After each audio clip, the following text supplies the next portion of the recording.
A wedding dress should symbolize love, not death. Yet, within 48 hours of saying "I do," a young bride was found brutally murdered, still wearing the gown of her dreams. This chilling story of passion, betrayal, and a decade-long hunt will leave you questioning.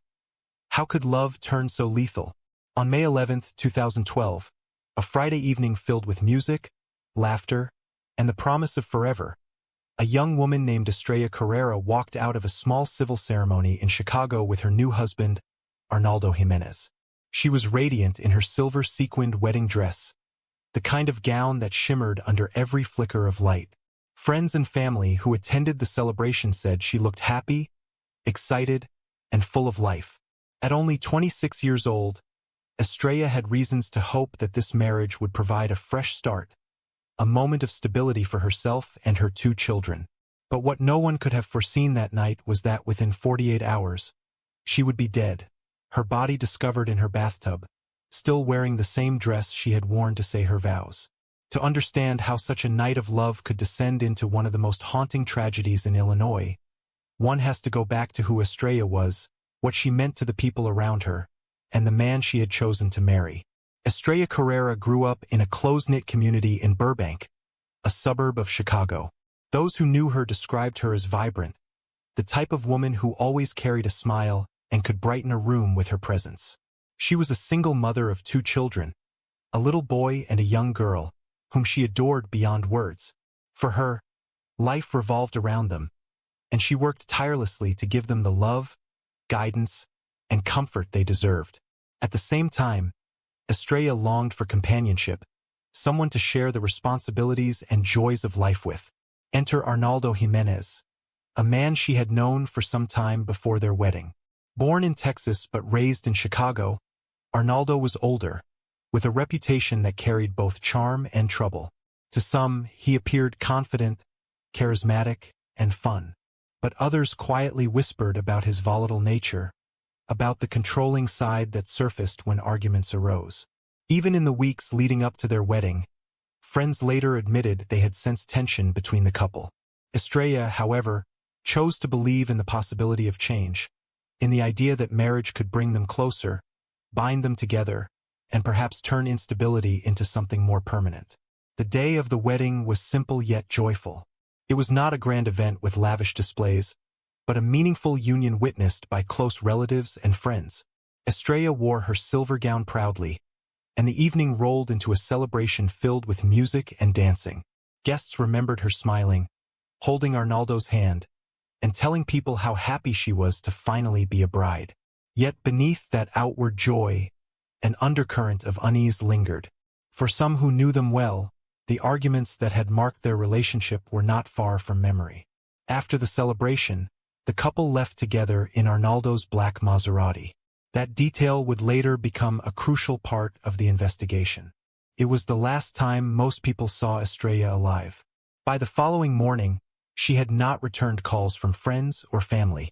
When she failed to pick up her children, alarm bells rang immediately. Those closest to her new Estrella would never abandon her responsibilities as a mother, not even briefly. Concern turned into fear, and fear quickly escalated into tragedy.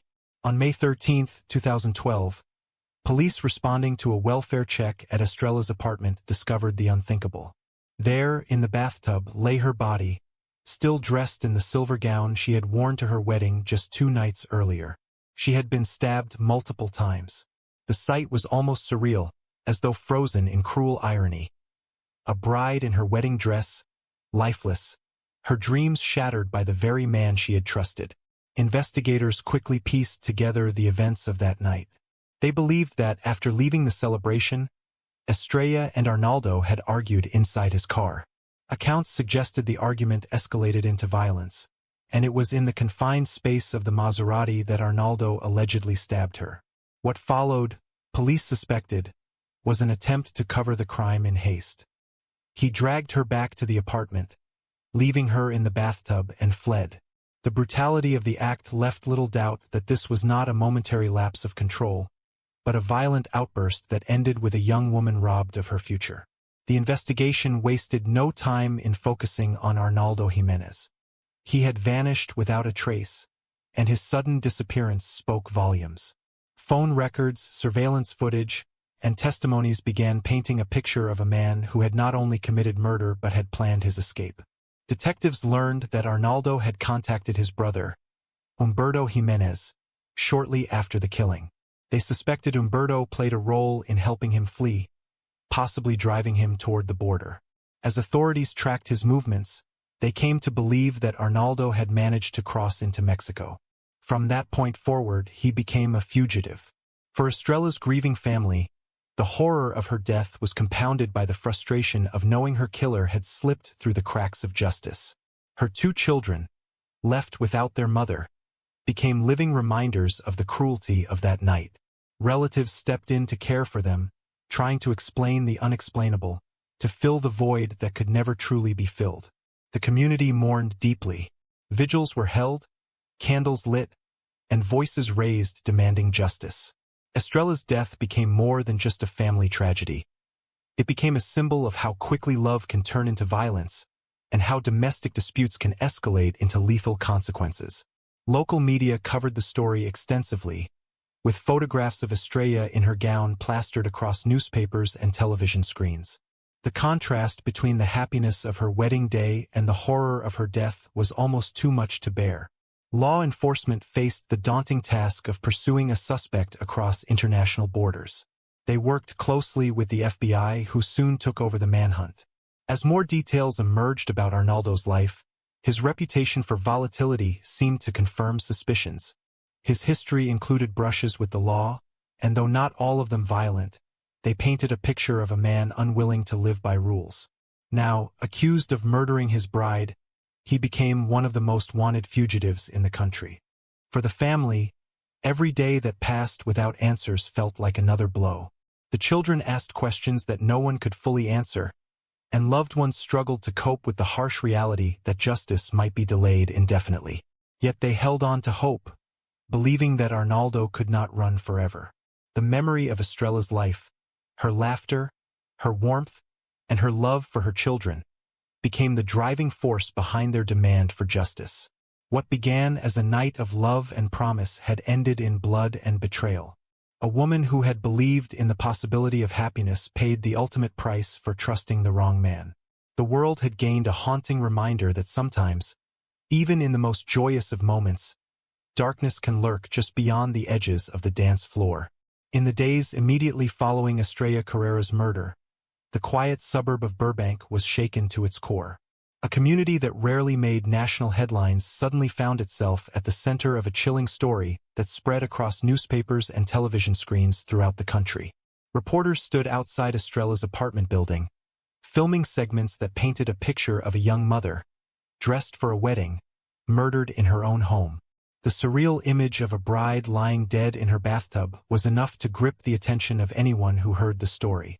For those who loved her, however, it was not a news headline but a reality that crushed their hearts. Detectives moved quickly to secure evidence. The apartment was treated as a crime scene, every detail carefully photographed and documented. Blood evidence suggested that Estrella had not been killed in the bathroom but transported there after her death. The Maserati belonging to Arnaldo Jimenez became a focal point. Neighbors recalled seeing the black car parked outside in the hours following the wedding, and police theorized that the argument between the couple had escalated inside that vehicle. What started as words became violence, and in that confined space, Arnaldo allegedly stabbed Estrella before deciding what to do with her body. He brought her back to the apartment, carried her inside, and left her in the bathtub.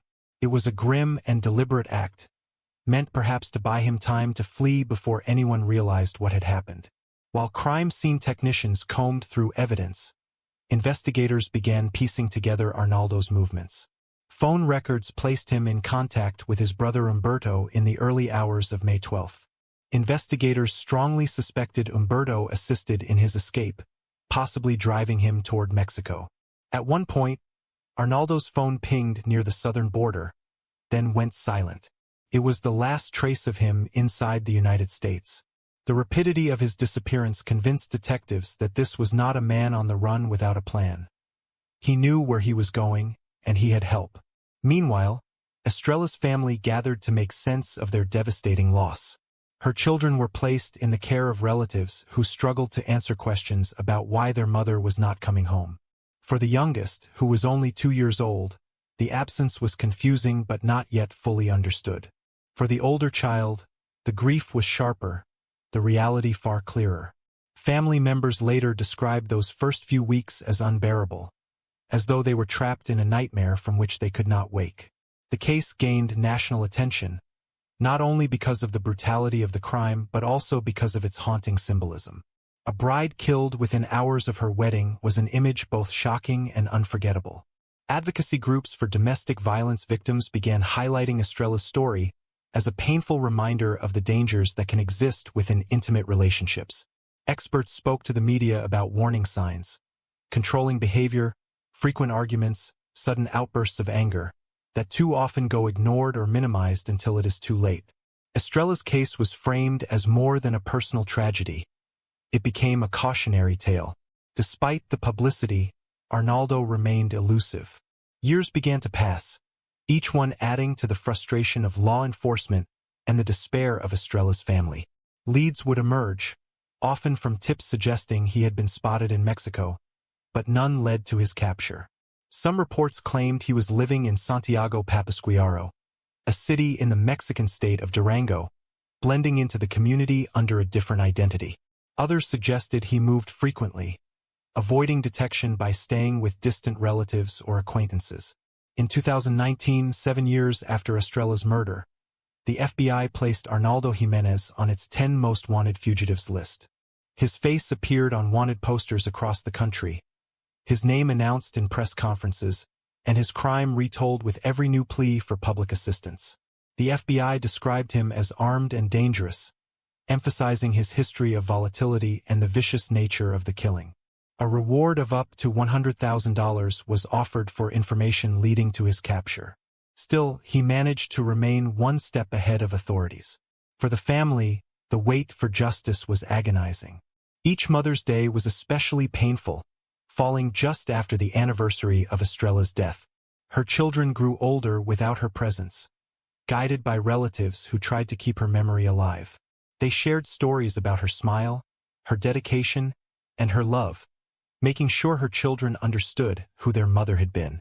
But they also carried the unspoken weight of knowing the man accused of killing her was free, living somewhere beyond the reach of justice. Detectives who worked the case described the pursuit of Arnaldo as frustrating and complicated. International cooperation with Mexican authorities was challenging, and the nature of fugitives living across borders made arrests difficult. Some law enforcement officials believed Arnaldo had help not only from family but also from connections that allowed him to stay hidden in Mexico for years. He avoided public places, rarely used phones, and kept his circle of contacts limited. That discipline made him an exceptionally hard target to locate. The passing years did not dull the pain of Estrella's absence. Friends who had celebrated with her on her wedding night spoke often of the cruel contrast between the joy of that evening and the horror that followed. Photographs from that night showed a smiling young woman in a sparkling dress, surrounded by people who loved her. To them, it was impossible to reconcile that image with the knowledge of what happened only hours later. For her family, every glance at those photos was a reminder of a life stolen too soon. The community, too, held on to her story. Vigils were organized annually, candles lit in her memory, and prayers offered for her children. Advocates against domestic violence often attended, using the tragedy as an opportunity to speak out about the importance of recognizing warning signs and protecting victims before it is too late. Estrella's name became linked with a broader movement to raise awareness about the silent dangers that can exist in seemingly ordinary relationships. While Arnaldo remained in hiding, the weight of time only deepened the sense of injustice. It seemed unthinkable that a man accused of such a brutal crime could live freely for more than a decade. Yet despite the anger and despair, the family continued to believe justice would come. They trusted in the persistence of law enforcement and the inevitability that one day, Arnaldo Jimenez would be caught. The story of Estrella Carrera lingered in headlines and documentaries, a haunting narrative that remained unresolved. Each retelling of the case emphasized the cruel irony of a bride murdered in her gown, and each retelling renewed the demand for answers. The fugitive remained at large, but the memory of Estrella refused to fade. For more than a decade, the name Arnaldo Jimenez appeared on wanted posters, in FBI press releases, and in television segments that replayed the tragedy of May 2012. To Estrella Carrera's family, those 11 years felt like an eternity.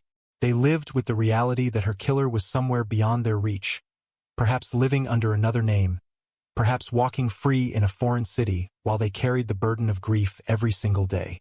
Time passed, children grew, and life moved forward, but the wound of Estrella's murder never fully healed.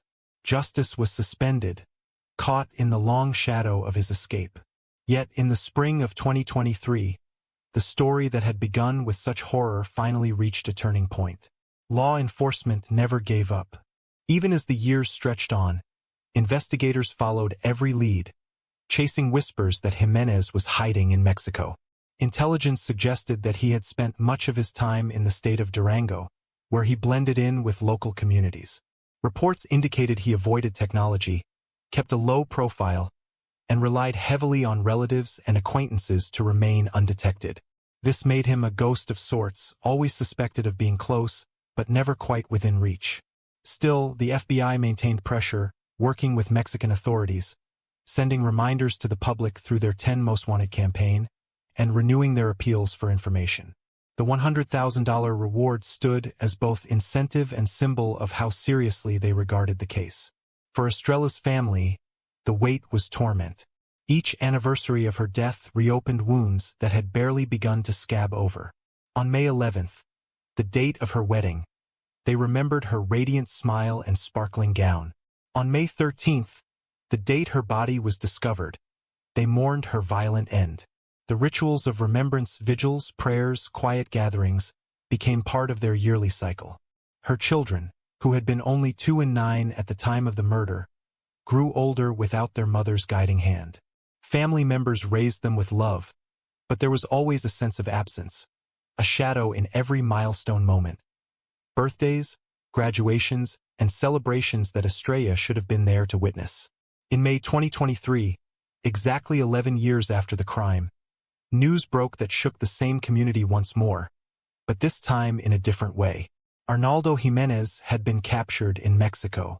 Details of his arrest were scarce, but officials confirmed that the man who had eluded them for more than a decade was finally in custody. After so many years of unanswered questions, after so many false starts and fading leads, the announcement came as a surge of relief. For the Carrera family, it was not closure because nothing could ever undo the loss of Estrella, but it was justice delayed now finally set in motion. When Jimenez was extradited back to the United States, the weight of the moment was not lost on those who had followed the case. He was brought to face the very system he had tried to outrun. Prosecutors prepared to present the evidence gathered since 2012. The blood evidence, the testimonies of friends and relatives, the phone records that tracked his movements, and the chilling fact that Estrella had been discovered still in her wedding dress. The image of her final hours remained central, a symbol of innocence destroyed by violence. The courtroom proceedings drew the attention of both media and community members who had never forgotten Estrella's story. For many, the trial was not only about convicting Jimenez but also about giving voice to the woman who no longer had one. Friends described Estrella as loving, bubbly, and full of promise. Family members spoke about her devotion to her children and the dreams she had carried for their future. Every testimony served to remind the court that this was not just another murder case, but the destruction of a family's center, the silencing of a woman who had deserved more than the fate she met. Jimenez, who had spent years as a fugitive, appeared in court facing the consequences of choices made in a single violent night. His defense team sought to frame the killing as a crime of passion, an argument that it was not premeditated but the result of a heated argument gone too far. But prosecutors countered that his actions after the murder told a different story. The attempt to hide the body, the immediate flight from the country, the reliance on his brother to escape, all of it pointed to a man who knew what he had done and intended to avoid justice. For the family, watching the trial unfold was excruciating. Each detail reopened the raw memory of that weekend in May 2012, but they endured it with the hope that justice would finally be delivered. The presence of Jimenez in the courtroom was a stark reminder that he had taken 11 years of freedom while Estrella had none. Yet, there was also a quiet sense of vindication in seeing him no longer a ghost but a man forced to answer for his actions. The case concluded with a guilty verdict, a decision that brought with it both relief and sorrow. Relief that the justice system had held him accountable, sorrow that nothing could ever bring Estrella back. Sentencing ensured that Jimenez would spend the rest of his life behind bars, removed from society, unable to harm anyone else. For Estrella's children, now teenagers, the verdict was an acknowledgement of their mother's worth, a recognition that her life mattered and that her death would not go unanswered. In the years that followed, Estrella's story continued to resonate far beyond Burbank. Documentaries retold the events, highlighting the danger signs in her relationship, urging others to recognize and act when similar patterns appear in their own lives. Advocates for domestic violence prevention used her case as an example of how quickly arguments can escalate into irreversible tragedy. Her name became a reminder of the importance of protecting those most vulnerable, of breaking cycles of control and abuse before they reach a breaking point. For her family, life moved forward with Estrella's memory always close. They honored her not through the story of her death but through the legacy of her life. Her laughter, her energy, and her love for her children lived on in stories told around the dinner table, in photographs hung on walls, and in the lessons passed down to her children. Though her life had been stolen, her spirit endured. The image of Estrella Carrera in her shimmering wedding dress remains a haunting one, etched into the memory of all who learned her story. It is the cruel juxtaposition of joy and sorrow, of love and violence, captured in a single weekend. It is a reminder that behind every statistic of domestic violence is a human being with dreams, hopes, and loved ones left behind. In the end, the capture of Arnaldo Jimenez did not erase the pain, but it restored a measure of justice. It proved that even after years of running, accountability could not be avoided forever. And for those who had waited, prayed, and demanded answers, it was proof that persistence matters. Estrella Carrera's story, though tragic, now carries with it the resolution that her family sought for so long. Justice may have come late, but it finally came, and with it, the chance to begin healing from the wound of a bride taken too soon. A joyful wedding turned into a nightmare just 46 days later when the groom was brutally murdered outside his home. Betrayed by someone he once trusted, his story is one of love, loss, and shocking violence. This is the chilling true crime that Adelaide will never forget. In the early months of 2013, the city of Adelaide carried on as it always did, unaware that one of its residents was about to become the victim of a crime that would echo through his community for years. His name was Amin Asra, a 25-year-old man who had grown up in a tight-knit Lebanese family. Known for his warm personality and quiet determination, Amin was the kind of young man who should have had his entire future ahead of him. His story was one filled with love, promise, and a sense of belonging. Friends described him as someone who put family before everything, a man who worked hard and dreamed of building a life with the woman he had loved since childhood. That woman was Dunia, a childhood sweetheart who had known Amin for as long as she could remember. Their bond had grown naturally, first as friends, then as companions, and eventually as partners in life. By the time Amin asked her to marry him, their families and friends already knew this union was inevitable.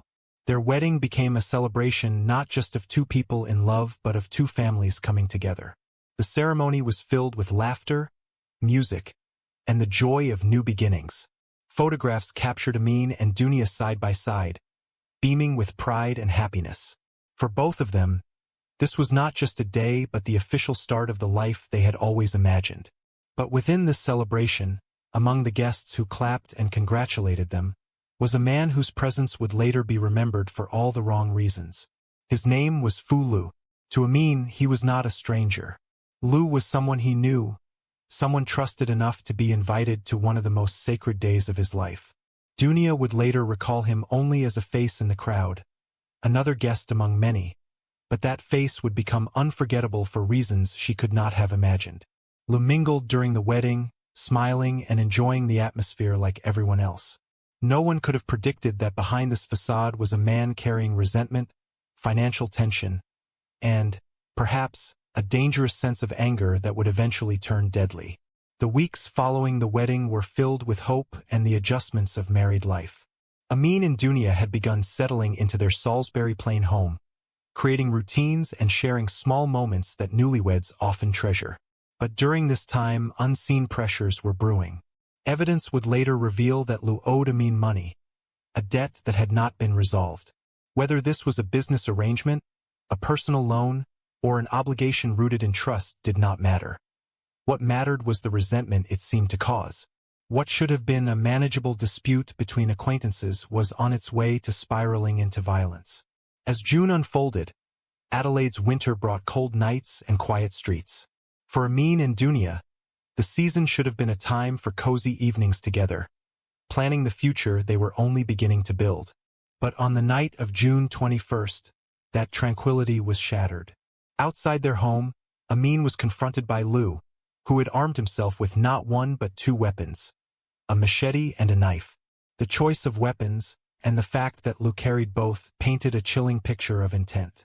This was not a man caught in a moment of spontaneous anger. This was someone who had prepared for violence. What happened next was an act of brutality that shocked even seasoned investigators. Amin was stabbed 24 times, the ferocity of the attack leaving no doubt about its deadly purpose. Forensic experts would later describe the crime scene as one of sheer savagery. The number of wounds told its own story. This was not a scuffle gone wrong, nor a single blow delivered in panic. This was a sustained assault, one that left Amin no chance of survival. His body bore the evidence of rage, betrayal, and intent. For Dunia, the horror of that night was almost too much to comprehend. Just 6 weeks earlier, she had stood beside her husband, promising a lifetime together. Now, she was faced with a reality so cruel it seemed impossible. At only 46 days into marriage, she was a widow. Her victim impact statements in court would later reveal the depth of her grief. She spoke of nights spent haunted by the memory of his final moments, of a life suddenly emptied of the man who had been her partner, protector, and best friend. In the immediate aftermath of the killing, the question that haunted both family and investigators was why. Why would a man invited to a wedding return just weeks later to commit such an atrocity? Prosecutors argued that the motive lay in money, in a debt that Lou owed and perhaps never intended to repay. They described the attack as premeditated, pointing to the weapons he carried and the number of times he struck. The defense would attempt to frame the killing as a robbery that escalated, claiming that Lou never meant to kill Amin but only sought money. Yet, even without the trial's conclusion, the facts told their own story. 24 stab wounds and 2 weapons spoke louder than any argument the defense could muster. As the news spread across Adelaide, shock gripped the local community. Amin's family, devastated beyond words, had to grapple with the reality that their son and brother had been taken in such a violent way. The Lebanese community, to which the family belonged, rallied around them, offering support and mourning collectively. For many, the crime was more than an isolated tragedy. It was a reminder of how fragile trust could be, how quickly joy could turn into despair. When police arrested Lou, the community demanded answers. Who was this man they barely knew, and how could he have committed such savagery? The courtroom would eventually reveal pieces of the puzzle, but for Amin's loved ones, the picture would never be complete. The trial was still ahead, but one truth was already clear.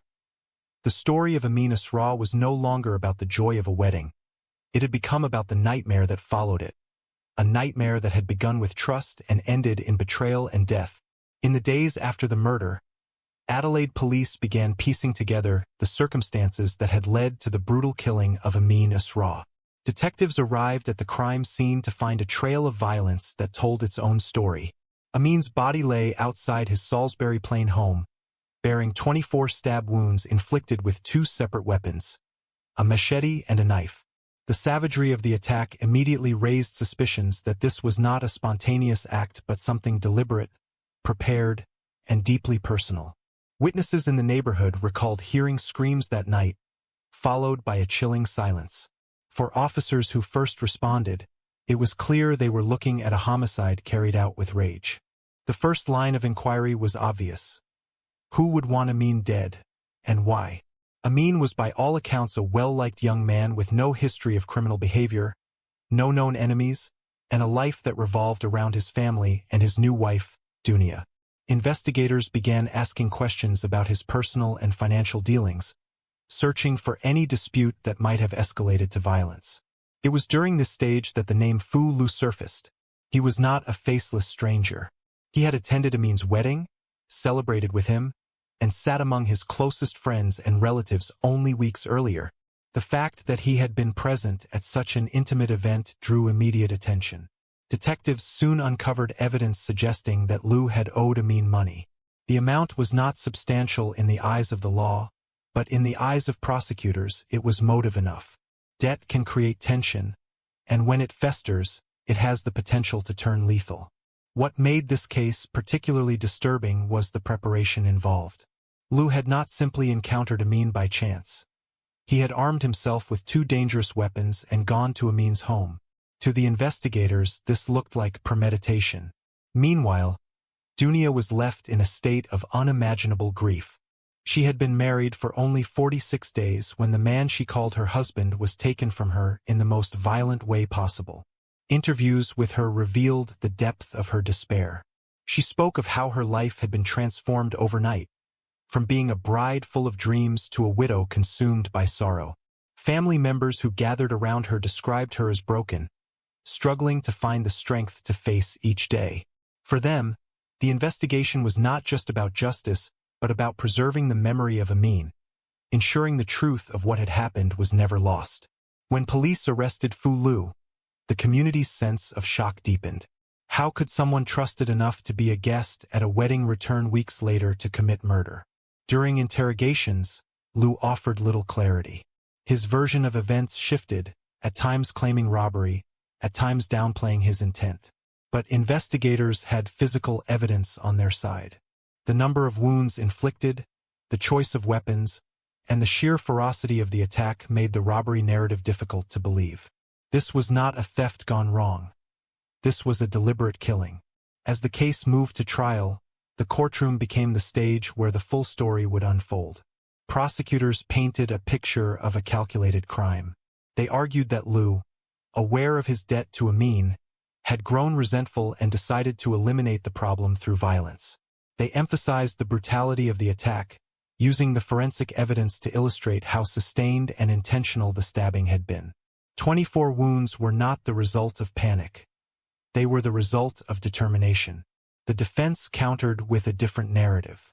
They insisted the murder was not planned but arose out of a robbery attempt that spiraled out of control. According to their argument, Lu had only intended to intimidate or steal but ended up in a violent struggle that tragically escalated. Yet, the weight of evidence was against them.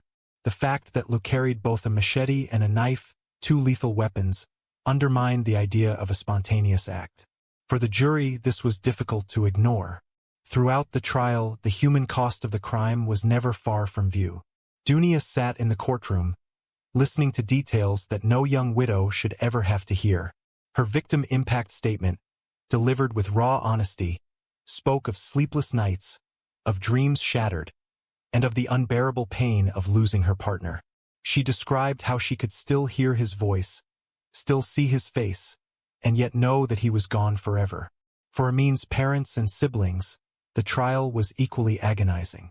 They spoke of a family torn apart, of the deep hole left in their lives, and of the daily struggle to accept what had happened. Journalists covering the case described the atmosphere in the courtroom as heavy with grief and anger. Each new piece of evidence reinforced the brutality of the crime. The photographs shown, the autopsy details read aloud, and the forensic explanations left the public horrified. Outside the courtroom, members of the Lebanese community gathered to support the family, their presence a reminder that Amin's death was not just a private tragedy but a communal wound. When the time came for sentencing, the court made its stance clear. Fu Lu was convicted of Amin's murder. The judge acknowledged the defense's arguments but dismissed them in light of the overwhelming evidence of intent. The savagery of the assault and the preparation involved made this crime one of deliberate action, not accident. Lu was sentenced to life in prison with a minimum of 20 years before the possibility of parole. For the family, it was a moment of relief, but also a reminder that no punishment could ever bring Amin back. The verdict resonated across Adelaide. Media reports highlighted not only the crime but also the broader lesson it carried. That trust can be broken in the most devastating ways, and that violence can erupt even from disputes that might seem small. The community grieved for Amin, supported Dunia, and reflected on the fragility of life. But for those closest to Amin, the sentence was not closure. It was only a step in a journey of grief that would last a lifetime. Dunia's words captured the reality best. I lost my husband, my partner, my best friend, and the future we dreamed of. No sentence can give me back what I lost. Her pain spoke for an entire family, an entire community, left to grapple with the consequences of one man's brutal decision. The trial of Fu Lu had concluded, and the sentence was handed down. Life imprisonment with a minimum of 20 years before parole. To the outside world, justice had been served. The legal system had responded with the weight of its authority, ensuring that the man responsible for the brutal killing of Amin Asra would be removed from society for decades. But for those left behind, the verdict was far from the end. The aftermath of such a crime is never neatly tied up with a sentencing. It lingers, shaping the lives of families, friends, and even communities for years to come.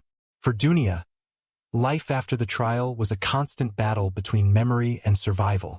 At only 23 years old, she had been thrust into the role of a widow, a role she had never imagined for herself, let alone so soon. Just weeks earlier, she had been planning holidays, dinners, and the possibility of children with her husband.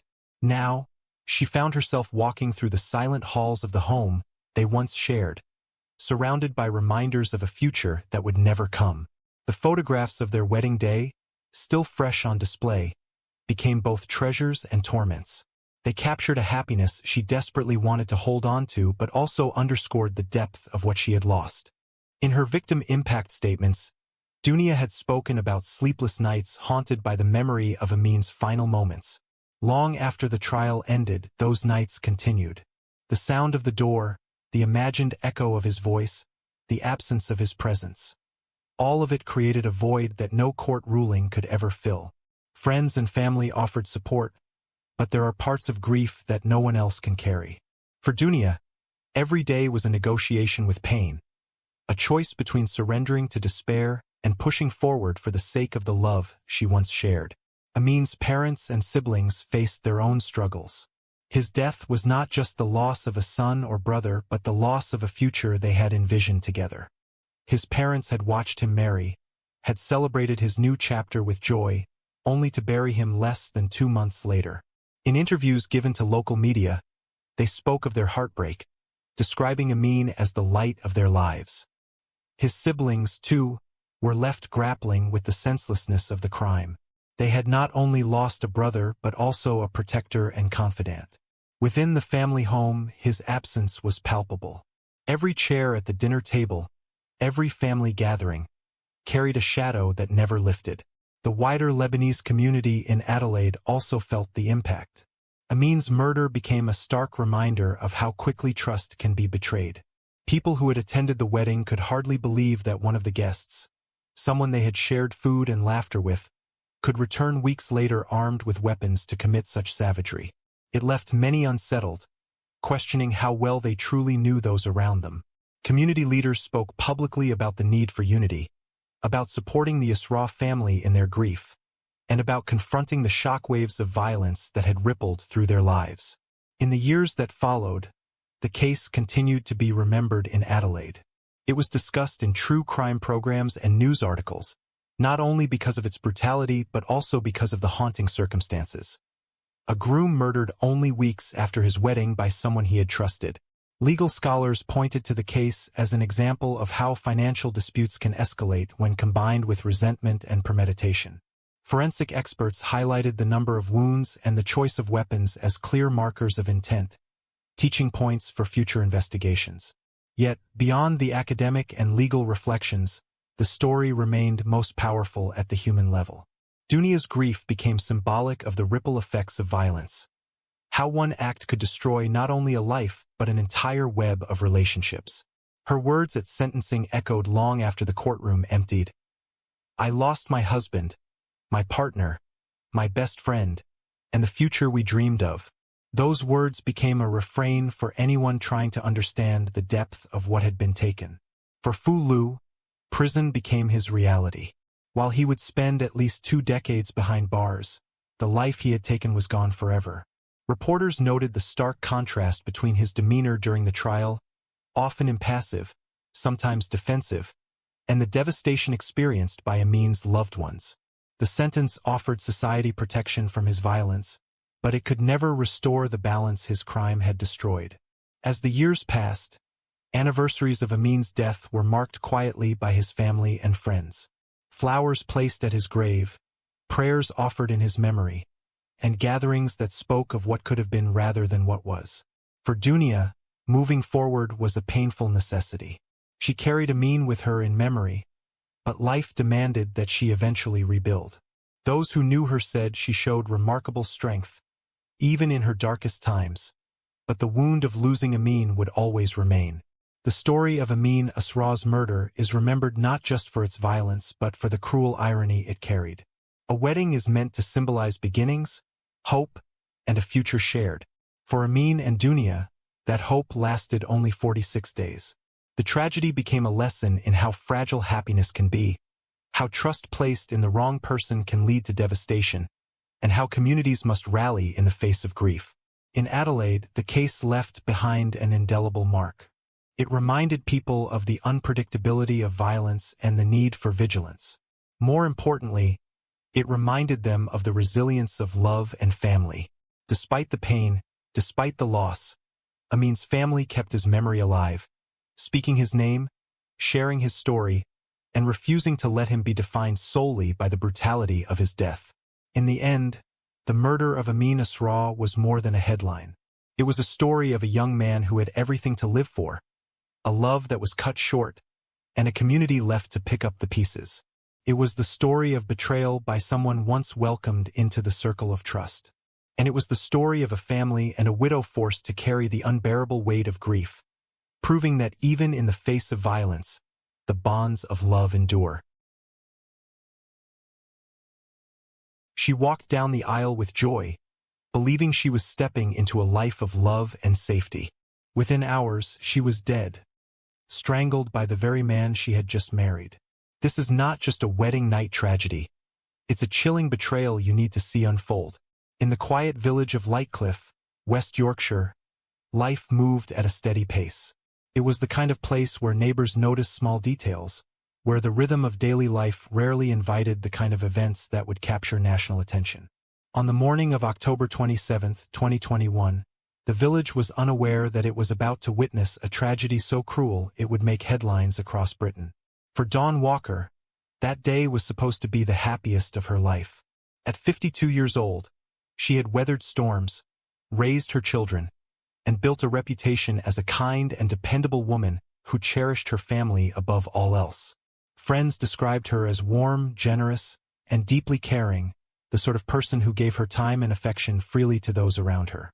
When she decided to marry Thomas Nutt, it was seen as a chance for a fresh beginning, a step toward companionship and stability. Her family supported her, even if quietly some worried about Thomas's temper and past behavior. Thomas Nutt was 45, younger than Dawn but marked by a life with shadows of its own. Those who knew him described a man with a volatile streak, sometimes charming, sometimes difficult, but always unpredictable. He had been in trouble before, had displayed controlling behavior in past relationships, but like many abusers, he was skilled at hiding his true nature from the outside world. To Dawn, he was a partner who had promised love and loyalty. To her family, he was someone they hoped would treat her with the respect she deserved. On their wedding day, no one could have imagined the darkness that would unfold within hours. The ceremony itself was modest, nothing extravagant but filled with emotion. For Dawn, walking down the aisle and exchanging vows was a moment she had dreamed of, an affirmation of love and commitment. Photographs captured her smiling, unaware that those images would soon become the final moments of happiness before her life was stolen. Friends and relatives shared in the celebration, raising glasses and offering toasts, embracing the couple as they embarked on their new journey together. For them, it was a day to remember. For Thomas Nutt, it would become the setting of a crime that revealed the coldest aspects of his character. When the celebrations ended and the couple returned to their home, what should have been a quiet night of togetherness instead spiraled into violence. The details of what occurred within those walls remain locked between Dawn's final moments and Nutt's shifting explanations.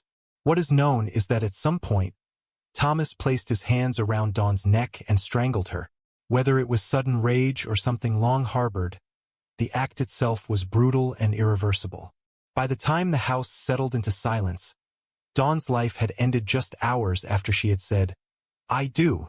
For most killers, the moment of violence is followed by panic, but in Nutt's case, what followed was chilling in its calculation. He did not call for help, did not alert anyone, did not show remorse. Instead, he began to construct a cover-up. For 2 days, Dawn's body was hidden inside a cupboard within the home they had shared. He continued about his business, crafting a facade of normality while living alongside the evidence of his crime. This period revealed much about his mindset. Not shock or despair, but a deliberate attempt to maintain control of the situation. On the 3rd day, realizing that the body could not remain hidden, Nutt took his deception a step further. He placed Dawn's remains into a large suitcase, zipped it shut, and dragged it outside. In one of the most haunting images of the case, CCTV captured him hauling the suitcase down the street and into bushes behind their house. The footage was later played in court, a silent testimony to the callousness with which he treated his new wife's body. It was not just murder. It was disposal, an attempt to erase her existence while pretending to remain the concerned husband. During these days, he reached out to Dawn's family, acting as though she had gone missing. He spoke words of worry, pretending to share in their concern. To them, he seemed nervous, perhaps even anxious, but at no point did they suspect the depth of his deception. They joined in the search, unaware that the man they trusted had already hidden the truth in the bushes just beyond the street. His performance was convincing enough to prolong suspicion, but every act, every lie, was buying him only a little more time. By October 31st, the cracks in his story began to appear. Questions mounted. Where had Dawn gone? Why had she vanished without telling anyone? Police became involved, and the pressure on Nutt intensified. When Dawn's body was discovered, the facade collapsed. The reality was unavoidable. She had not disappeared voluntarily. She had been murdered. The discovery sent shockwaves through her family, who had believed they were dealing with a disappearance, not a killing. For them, the grief was immediate and overwhelming. They had lost a mother, a grandmother, a sister, in the cruelest of ways. Nutt was arrested, his lies exposed. In the days that followed, investigators began to unravel his story. The post-mortem confirmed what the scene had already suggested. Dawn had died by strangulation. The brutality of the act was paired with the disturbing lengths to which he had gone to conceal it. His behavior after the killing spoke volumes about his character, and soon the case against him began to build. As news spread, the story captured public attention. A wedding that should have been remembered as a moment of joy had transformed into a crime that symbolized betrayal at its deepest level. The image of the bride and groom smiling hours before the killing was contrasted with the reality of Dawn's fate, and the nation reacted with disbelief. It was the kind of case that demanded answers. How could love turn to violence so quickly? And how could someone commit such an act on the very day of their wedding? For Dawn's family, the questions were unbearable. They remembered her as vibrant, compassionate, and deserving of happiness. To think that her life ended at the hands of someone she had trusted enough to marry filled them with grief and rage. In interviews and statements, they expressed not only their sorrow but their desire for justice. They wanted the truth to be known, for Dawn's story to be told not as a tale of disappearance but as a reminder of how hidden abuse can escalate without warning. The first chapter of this tragedy ended with a body found, a husband arrested, and a family shattered. But it was only the beginning of a longer battle. Ahead lay a trial that would expose even more about Thomas Nutt's actions, his justifications, and the devastating impact on everyone connected to Dawn Walker. The quiet village of Lightcliff had become the setting of a crime that would haunt those who lived there and remain etched in the country's collective memory. The arrest of Thomas Nutt marked the beginning of a new chapter in the case, one that would take the grim details of Dawn Walker's death into the public arena of the courts. What had begun as a village tragedy was about to become a story dissected in front of jurors, judges, lawyers, and the watching public. As investigators pieced together the timeline, they uncovered a chilling picture of manipulation, control, and deliberate deceit. Police statements described the bizarre way Nutt had behaved in the days after the killing. He spoke to family members as if Dawn had vanished, playing the part of a distressed husband. He even joined in conversations about where she might have gone, carefully hiding the knowledge that she was lying in a suitcase yards away from their home. To the outside world, this was an act of desperation. To detectives, it was the calculated performance of a man attempting to outwit everyone around him. When questioned, Nutt's accounts shifted. At first, he denied involvement, but as the evidence mounted, he admitted to killing Dawn. Still, he refused to call it murder. He insisted it was manslaughter, claiming that the death had occurred in the heat of the moment. According to him, Dawn had threatened to falsely accuse him of rape, and in the middle of an argument, she had tried to attack him. He argued that his actions were born out of panic and fear, not premeditation. But his behavior after the killing contradicted this story. The concealment of her body, the lies told to her loved ones, and the calculated disposal all spoke to planning, not impulse. The prosecution team built their case carefully, determined to show the jury that this was not a man overwhelmed in a moment of passion, but a cold killer who had decided to silence his new wife. They highlighted the fact that Nutt had hidden Dawn's body for 2 days, making no attempt to alert anyone or express genuine remorse. They drew attention to the CCTV footage of him dragging the suitcase through the streets, an image so shocking it left jurors visibly shaken. That footage, they argued, captured the essence of his character. Unfeeling, practical, focused only on concealing his crime rather than acknowledging his guilt. Forensic evidence backed up the prosecution's claims. The post-mortem revealed Dawn had been strangled, an act that requires sustained pressure and intent. It was not a single blow, not an accident, but a deliberate act that took time and determination. Medical experts explained to the court that strangulation is rarely instantaneous. It reflects persistence, a conscious choice to continue until life is extinguished. This detail dismantled Nutt's argument of panic, suggesting instead that he had time to reconsider his actions but chose not to. As the trial unfolded, the contrast between Dawn and Thomas became clearer. Witnesses painted Dawn as a woman full of kindness, someone who devoted herself to her children and grandchildren. They spoke of her excitement at the wedding, the way she had looked forward to a future with companionship and love. In stark contrast, Nutt was presented as manipulative, controlling, and self-serving. Past incidents hinted at a temper, a man who demanded control and reacted poorly when challenged. For the jury, these portraits mattered. They were not just weighing facts. They were evaluating the character of the man who had stood beside Dawn on her wedding day and taken her life that same night. The defense clung to the narrative of provocation, arguing that Dawn's words and actions had triggered Nutt's violent response. They attempted to frame him as a man under emotional siege, reacting in fear rather than malice. But the prosecution dismantled this version piece by piece, reminding jurors of his calm behavior in the aftermath. A man acting in panic does not hide a body for days, lie to a grieving family, and then stage a false disappearance. Those were the actions of someone protecting himself, not someone overwhelmed by fear. Throughout the trial, Dawn's family sat in the courtroom, forced to relive the details of her final moments.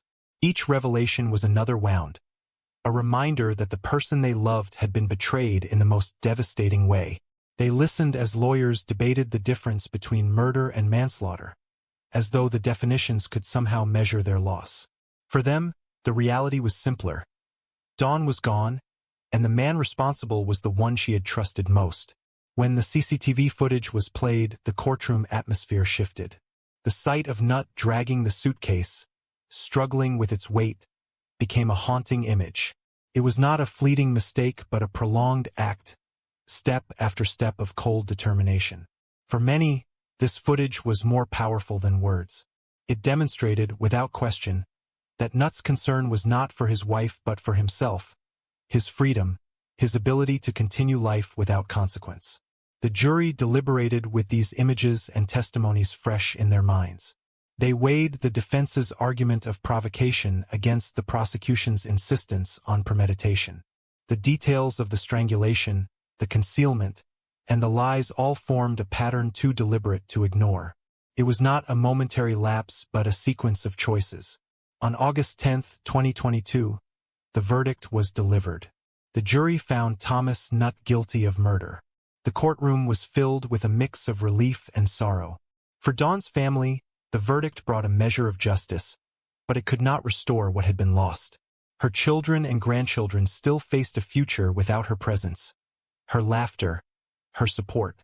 The guilty verdict acknowledged the truth of her death but did not heal the pain it had caused. In October 2022, sentencing followed. The judge addressed Nutt directly, condemning his actions as cruel and calculated. He was sentenced to life imprisonment with a minimum of 21 years before he could be considered for parole.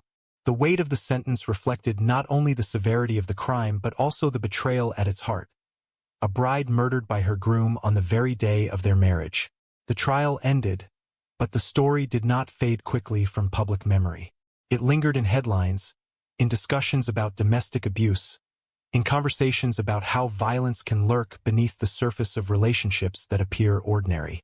The haunting CCTV footage became a symbol of betrayal, replayed on news broadcasts and documentaries, reminding audiences of the thin line between love and danger when control and violence enter a partnership. For the community of Lightcliff, the case left a scar. Villagers who had known Dawn in everyday life struggled to reconcile the images of her joyful wedding with the knowledge of her fate. The streets where Nutt dragged the suitcase were no longer just paths through a quiet neighborhood. They were reminders of a crime that had shocked the nation.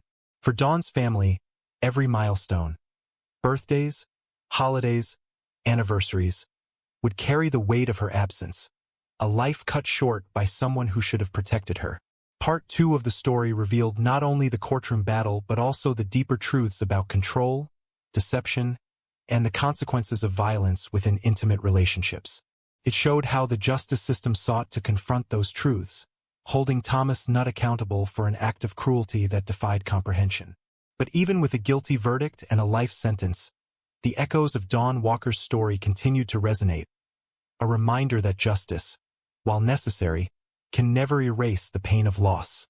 The conviction of Thomas Nutt closed the legal chapter, but the aftermath of Dawn Walker's murder continued to ripple through the lives of those who had known and loved her. For her family, the guilty verdict brought a form of justice, but no sentence, however long, could restore the loss they felt. Dawn had been more than just a victim in a courtroom case file. She had been a mother, a grandmother, a sister, and a friend. To them, her life was filled with warmth and purpose, and the violent way it ended was a wound that would never truly heal. In the weeks after the sentencing, tributes poured in. Friends remembered her generosity and kindness, recalling how she would go out of her way to support others. Photographs of Dawn smiling at her wedding, dressed as a bride just hours before her death, became both a cherished memory and a haunting reminder of betrayal. The image of happiness, so full of promise, stood in stark contrast to the reality that followed. For her children and grandchildren, those photographs symbolized the cruel twist that had stolen her away on the very day meant to mark a new beginning. The wider community also grappled with shock. In Lightcliff, where neighbors had once seen Dawn walking to the shops or greeting friends, the knowledge of what had happened in their midst was chilling. The streets where Nutt had dragged the suitcase containing her body were suddenly transformed into landmarks of horror. Residents spoke of the unease they felt, the sense that something unthinkable had happened just outside their doors. For a small, quiet village, the crime was a scar that could not easily fade. Attention soon turned to the lessons of the case. Commentators and domestic abuse experts pointed to Dawn's murder as an example of the hidden dangers within relationships. On the surface, Nutt had played the role of a partner, even a husband, but beneath the facade lay control, manipulation, and violence. The murder underscored the reality that abuse is not always visible to outsiders, and that the most dangerous moment for many victims is when they try to leave or change the dynamics of their relationship. In Dawn's case, marriage did not offer safety. It became the setting for her final betrayal. Forensic psychologists discussed Nutt's behavior in the aftermath of the crime as particularly disturbing.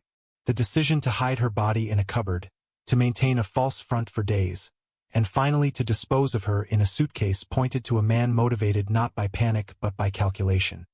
His lies to Dawn's family, his attempts to appear concerned, and his insistence that he had been provoked were seen as efforts to control the narrative. Even when faced with overwhelming evidence, Nutt sought to minimize responsibility, clinging to the idea of manslaughter rather than acknowledging the deliberate nature of his actions.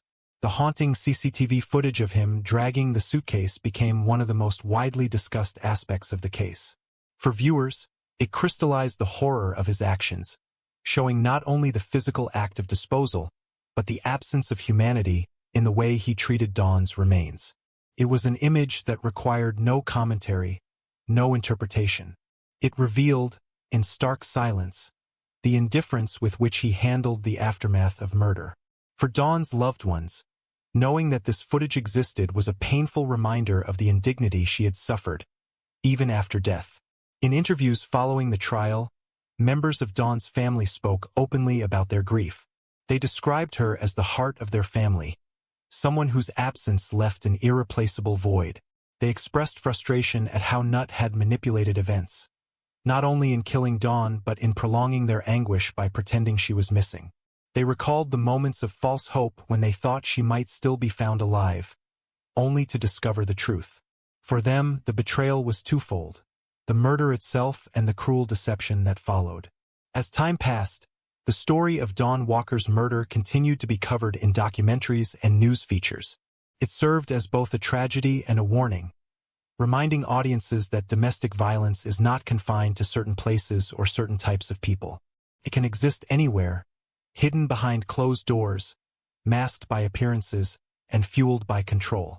Experts emphasize the importance of recognizing warning signs, of listening to victims, and of understanding that violence often escalates over time.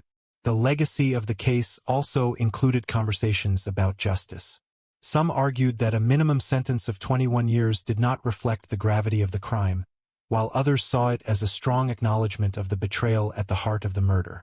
For Dawn's family, the sentence was less important than the recognition that her life had value, that her death had been acknowledged as murder, not as a momentary mistake. The court's decision to reject Nutt's claims of provocation affirmed what they had known all along, that Dawn's death was not an accident but a deliberate act. Beyond the courtroom and the media, Dawn's absence continued to shape the everyday lives of those who had loved her. Family gatherings felt incomplete.